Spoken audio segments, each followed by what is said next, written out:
From the station you count on for local news that matters. This is KARK 4 News at 5. We begin with breaking news this evening. Governor Asa Hutchinson signs an amended religious freedom bill into law after a final day of debate at the Capitol. The signing coming just an hour ago. The governor saying it's a compromise that works for all Arkansans after a week of protest and weeks of it seems like. We have to work through these things, and I think what's happened in the last few days is the best of our country, the best of our democracy, that we were able to do this, working together. And lawmakers have quickly moved this bill through the House and Senate today. The governor signed that bill. He was asking for it to mirror the federal law. KARK4's Drew Petromo has been following the legislation from the very beginning. He joins us now live at the Capitol. Drew. Well, Ashley, yesterday morning, the governor asked the legislature to make changes to a bill that sparked controversy across the country. 30 hours later, the bill had passed both chambers of the legislature, and the governor signed it into law. While not all are satisfied with the outcome, a majority here at the Capitol agreed. The government is placing a burden on your religion. Dueling rallies on the Capitol steps, emblematic of the passion felt on both sides of the debate.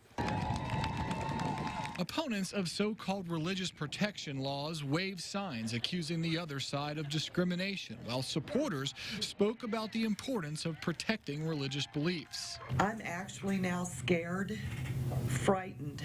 During a morning committee meeting, lawmakers hearing from a Christian musician who fears a compromise bill won't stop a lawsuit if she refuses to play at a same-sex wedding. And there's nothing in this bill that protects me. On the other side, the ACLU also speaking against the new version of the Religious Freedom Restoration Act, saying it doesn't protect certain groups like gays. The right solution is not to have a RFRA at all. But in the middle were both Democratic and Republican lawmakers who, at the urging of the governor, were determined to replace a controversial bill passed earlier this week with one more like a federal law that's been on the books for more than 20 years. It mirrors what Bill Clinton signed. It mirrors what President Barack Obama voted for when he was senator. It's a compromise that allows both sides to claim victory. The head of a Christian conservative group called the original bill a Rolls Royce, but said the new one is still a Cadillac.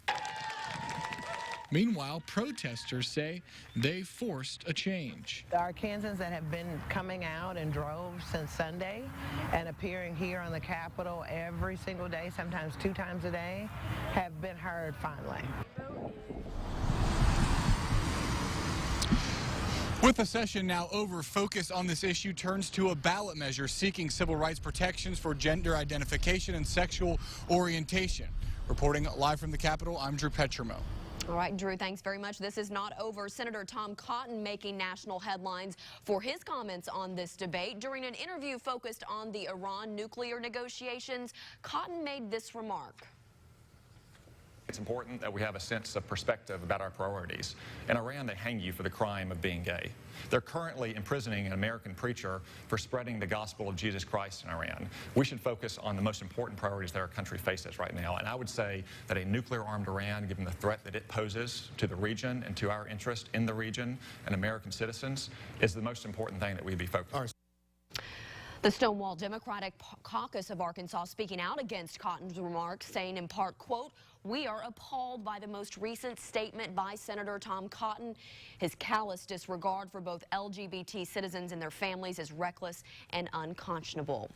And we did reach out to Tom Cotton for a statement on this. At this time, though, we have not heard back. You can see the full interview with Mr. Cotton on our website at arkansasmatters.com. And our coverage will continue here on the air, on the web, and on our mobile app. We'll have much more on this continuing story tonight at 6. Meanwhile, a second bill aimed at protecting Arkansans' personal likeness has been voted down. The House Judiciary Committee voted to kill the legislation just days after Governor Hutchinson vetoed a similar bill. The sponsors worked with former Razorback coach and athletic director Frank Broyles, saying that they had hoped to keep a person's likeness from being marketed without their permission. Photographers and other media outlets, though, say it overreached and would be too burdensome. The governor signing a law today allowing a child witness to be accompanied by a dog when they testify in court. Supporters like Faulkner County Prosecutor Cody Highland say that it will help comfort children when they give difficult testimony. Those dogs are donated by an organization in Washington State that pays for the training and insurance. Highland hopes to have the first one in the courtroom by August. And the push to allow college professors to carry guns on campus across Arkansas fails. The House passed the bill, but sponsor Charlie Collins says that it would not be passing through committee in the Senate. The bill was changed to require active shooter training for teachers before they could carry weapons in the classroom. Representative Collins says his goal was to provide a line of defense in case a gunman tries to kill students. Police are investigating why a woman was found dead inside her apartment in North Little Rock. Police were responding to a call at Summer Tree Apartments, and that's where they found 51-year-old Vicki Booth dead. They say it looks like she was hit several times. Her death is being investigated as a homicide. If you have any information, you're asked to contact North Little Rock Police.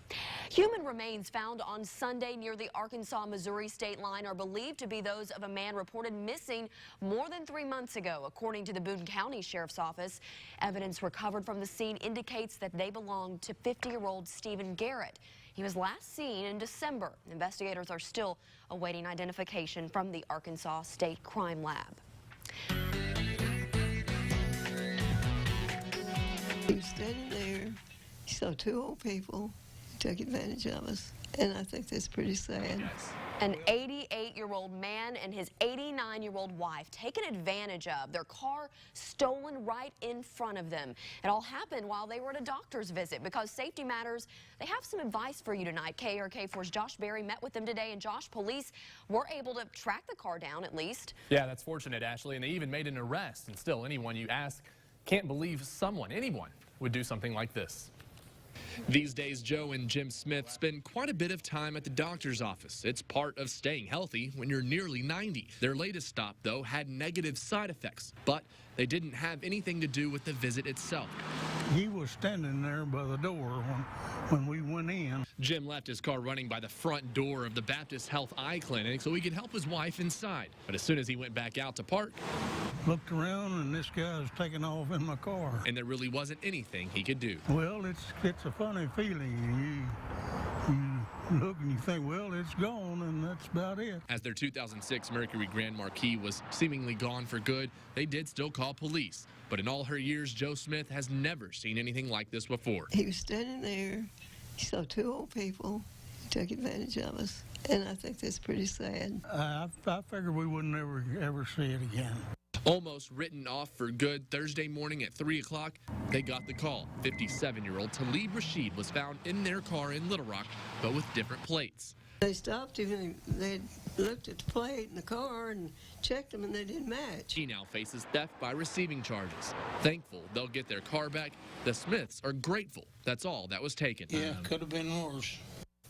She says her husband could have been hurt. They advise you just to be safe and be aware when you go out in public. The Smiths will have their car returned to them tomorrow, fortunately. They say officers told them the car seems to be in good shape. Ashley?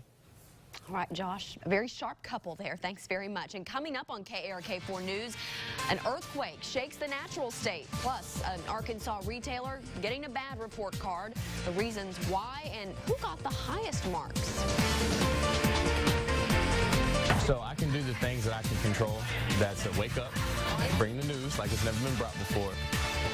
And one of our own reaching for the stars, how our DJ Williams is using his experiences back in his hometown to prepare him for a new opportunity. And just about a month ago, we were getting ready for what would become the biggest winter storm of the season. Nothing like that today. In Little Rock, our high temperature up to 80 this afternoon. 69 is where we should be topping out for this time of year. No rainfall today, but we've got more thunderstorms in the forecast. Some of those could be strong to severe. We'll detail it for you in just a couple minutes.